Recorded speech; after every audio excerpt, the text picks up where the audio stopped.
ईश्वर ने हमें धरती पर एक खाली चेक की भांति भेजा है।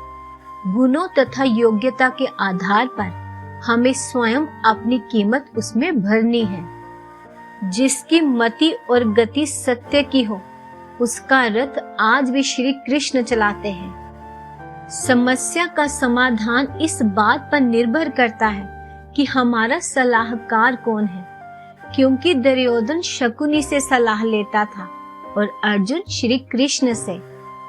जब प्रार्थना करें तो अपने दिल और दिमाग को काबू में रखें। जब खाना खाएं तो अपने पेट और जुबान को काबू में रखें। जब महफिल में बैठें तो अपनी वाणी को काबू में रखें। जब किसी के घर जाएं तो अपनी आंखों को काबू में रखें।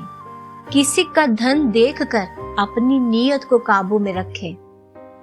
अगर आपके भीतर कोई प्रश्न उठता है तो उसका उत्तर ढूंढने या किसी से उसका उत्तर पूछने से पहले उस प्रश्न को समझो, क्योंकि प्रश्न अपना उत्तर साथ लिए होता है। हर दिन कुछ अच्छा सुने, अच्छा देखें, अच्छा करें, फिर आप देखेंगे कि चमत्कार सिर्फ कहानियों में ही नहीं होते, बल्कि आपके जीवन में भी होते हैं।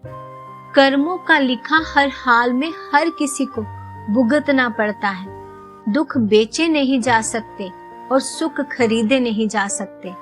अगर ये तय है कि जो दिया है वो लौट के आएगा, तो क्यों ना सिर्फ खुशियां और दुआएं ही दी जाएं।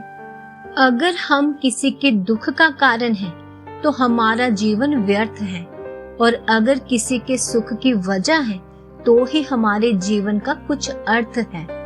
जरूरी नहीं हमेशा बुरे कर्मों की वजह से ही दर्द सहने को मिले। कई बार हद से ज्यादा अच्छे होने की भी कीमत चुकानी पड़ती है।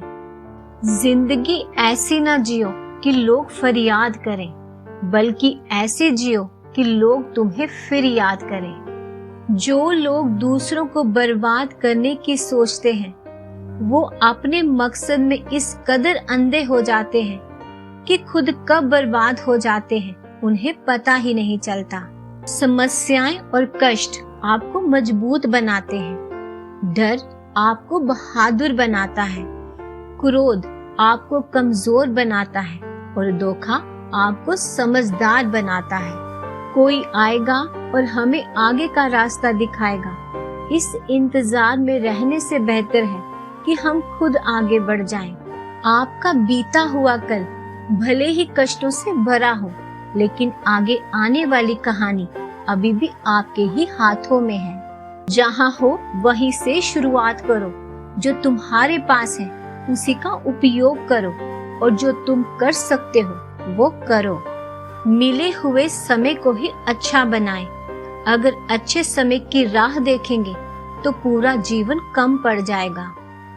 शब्दों में धार नहीं बल्कि आधार होना चाहिए, क्योंकि जिन शब्दों में धार होती है वो मन को काटते हैं। जिन शब्दों में आधार होता है वो मन को जीत लेते हैं। शांत रहना एक कला है। जो इस कला को जानता है वो इस जग में रहना और जग जीतना जानता है। खुश रहा करो, क्योंकि परेशान होने से कल की मुश्किल दूर नहीं होती, बल्कि आज का सुकून भी चला जाता है।